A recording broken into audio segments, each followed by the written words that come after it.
neste aqui. Ele está dizendo para você: eu vou fazer uma obra excelente. Eu vou tirar o jugo do teu pescoço. Eu vou tirar as ataduras aqui nesta noite. Eu vou tirar a acepção de pessoas aqui nesta noite. Eu vou tirar o olhar altivo nesta noite. Porque eu estou lhe chamando a Irécia como profeta da minha casa, como diretor de visita, como líder de departamento. E aqui me faço que ele está capacitando você. Oh, irmãos, é coisa linda ser separado por Deus.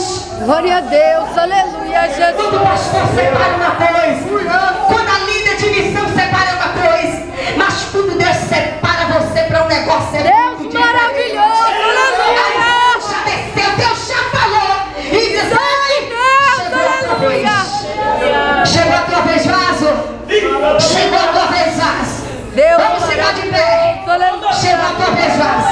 Glória a Deus. Chegou a tua vez, vaso. Segura aí na mão da pessoa que sai do Glória a celular. Deus. Oh, aleluia. Chegou a tua vez, vaso. Santo Deus, aleluia.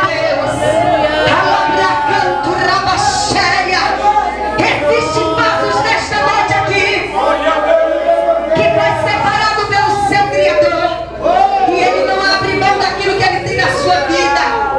Ele não abre mão de você, Ele não abre mão de ti, Ele não abre mão da chamada que Ele tem na sua vida.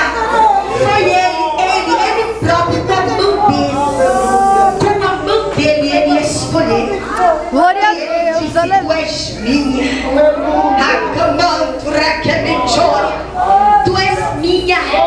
E eu faço da tua vida o que eu quero. Faço do jeito que quero.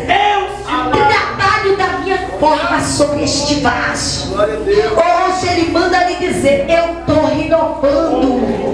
Eu estou trazendo um renovo sobre este vaso.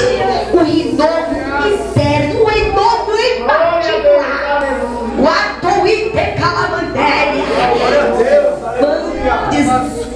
Diz, mulher, que Ele te separou para uma grande obra. Ele não abre mão da obra. Sabe? Ficar.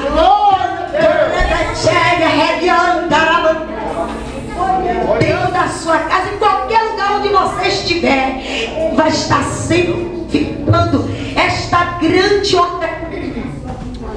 Esta noite, minha irmã, o Santo Deus está dizendo: eu estou trazendo a cura excelente sobre o teu corpo nesta noite. Estou trazendo a grande vitória sobre o teu corpo. Estou tirando hoje algo do teu corpo, para que o meu nome venha a ser glorificado na sua vida. Deus manda lhe dizer: eu vou te usar com muita pressa.